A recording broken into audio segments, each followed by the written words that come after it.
Qual é a nossa verdadeira vontade? Quando a gente fala de vontade, né, a gente já coloca aqui a vontade a partir das crenças, né? As nossas vontades de resolver as crenças, né? A gente tem vontade de ter um bom relacionamento, a gente tem vontade de ter um bom emprego, a gente tem vontade de ter abundância financeira, a gente tem vontade de ter estabilidade emocional, né? A gente tem vontades e vontades de obter coisas, né? De realizar coisas. A gente tem muitas vontades a partir do corpo. E parece muito, né, que a nossa vontade é dentro de uma coisa individual. Mas a partir do que Jesus ele traz, tem um trecho no capítulo 8 que eu vou ler aqui, ele traz sobre a nossa verdadeira vontade, porque a vontade dessa consciência é existir, né? Ela quer continuar mantendo a própria existência. Só que ela distorce isso de um modo equivocado, porque a consciência ela engendra medo na hora em que ela olha, né, para esse pensamento de separação. Imagina que ela está fora de Deus, que ela conseguiu estar a parte daquilo que é tudo. E nesse momento é que o medo, né, o medo é gerado ali naquele momento, porque tem assim uma certeza de uma ameaça, tem uma certeza na punição. Então, como a vontade continua se estendendo em mais do mesmo, né? Porque a consciência ela tem o mesmo poder de Deus, que é o poder de existir, de ser existência, só por causa dessa interpretação, né, dessa ideia equivocada, é que ela coloca agora o existir investido em imagens, né? Ela coloca um existir de um modo equivocado. Então, quando a gente pensa nas nossas vontades aqui, parece que eu tô tendo vontades de coisas externas ou até internas aqui, né? De, sei lá, ter uma vontade de evoluir espiritualmente. Eu tenho vontade de, sei lá, né, ter esses momentos aí espirituais que também são separadores.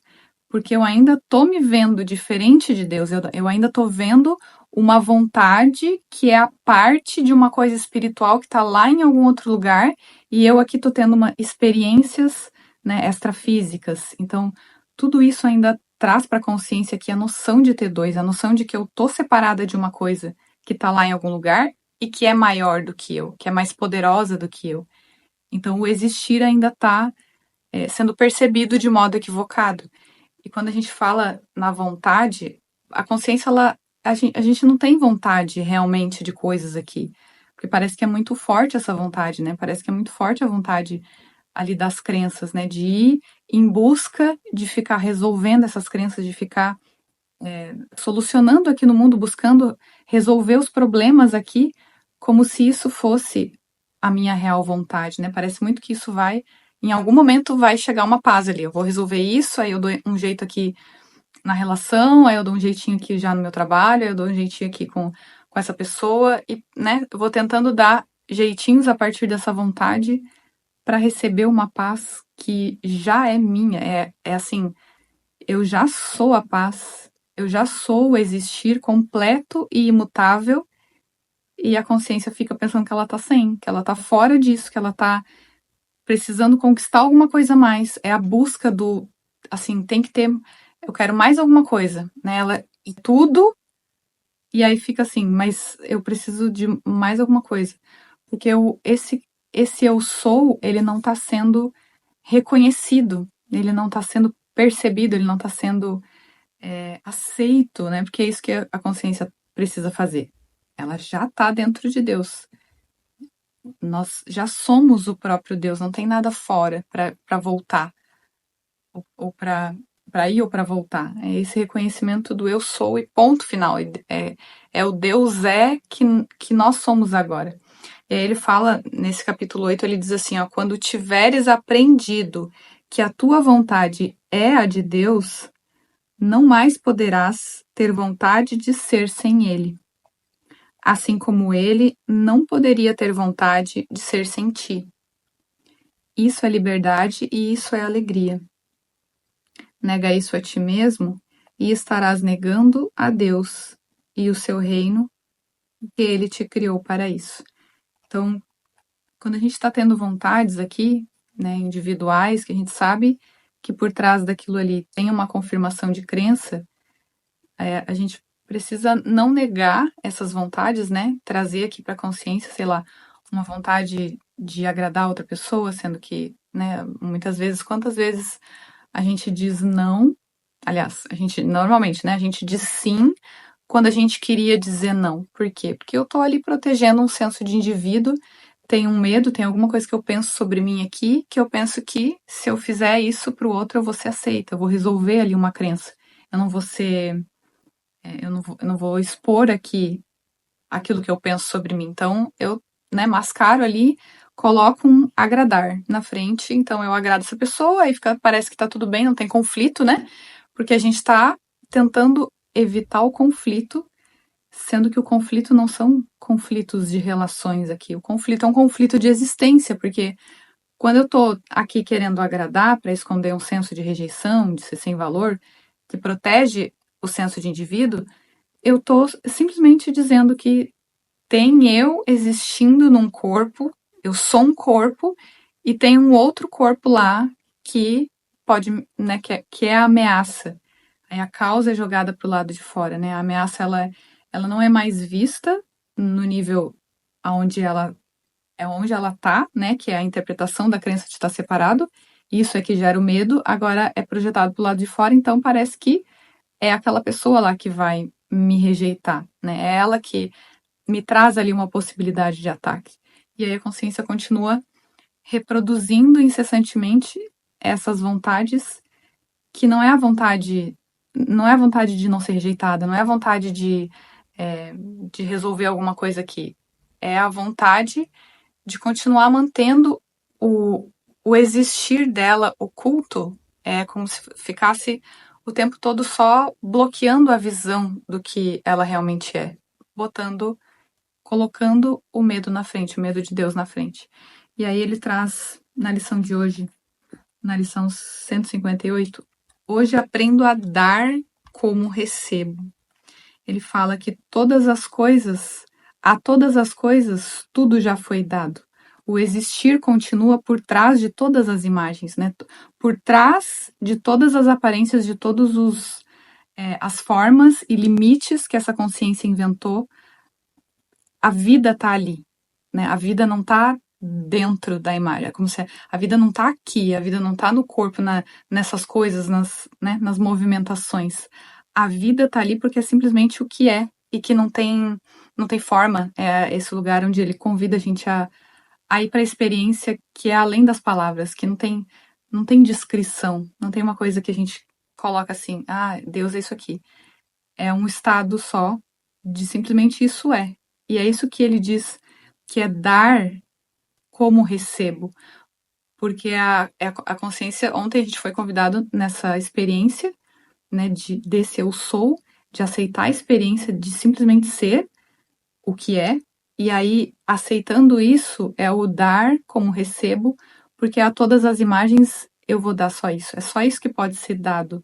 Não a experiência, porque isso cada parte vai precisar aceitar em algum momento, mas é dar a tua percepção de existir por ser uma única consciência.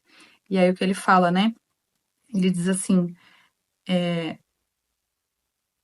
parece ser bastante. Ele fala assim, ó, mas não há nenhum passo que alguém possa dar nessa estrada que não seja apenas por acaso.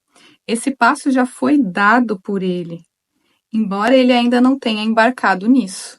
É como se assim, ele pede para a gente olhar para todas as imagens, para toda manifestação, né, de aparências ali e olhar para o outro e saber que não tem realmente um processo.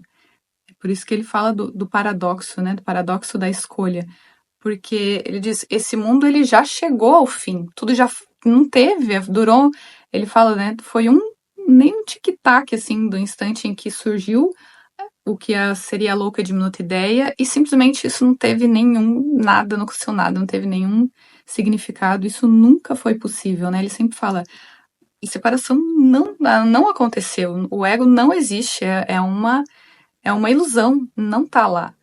E aí quando ele diz, esse passo já foi dado por ele, embora ele ainda não tenha embarcado nisso. pois o tempo apenas parece ir em uma direção. Estamos apenas empreendendo uma jornada que já chegou ao fim. Todavia, parece reservar um futuro que ainda nos é desconhecido. Ele fala, né?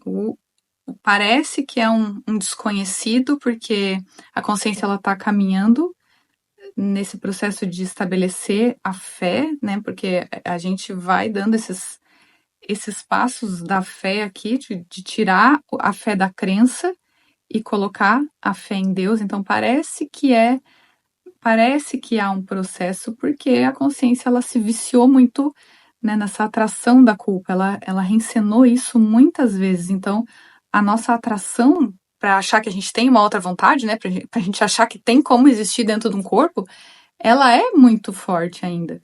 Só que ele fala, né, são decisões que são tomadas nesse instante, é como nesse instante é o fim de todo, é como o fim de todo o processo. É só porque a gente precisa estabelecer o que ele fala sempre da constância, que é passar a decidir diante de tudo e de todos a não confundir o que é existir com vontade de crença. E aqui a gente vai continuar, né, tendo essas vontades, tendo as percepções, as interpretações, né, tudo isso vai continuar por, né, um certo período de tempo, as oscilações das emoções que a gente, né, tá se relacionando, se colocando em lugares e vão ter essas oscilações, só que o que ele está nos convidando aqui é a cada vez não reagir a isso de se ver dentro disso.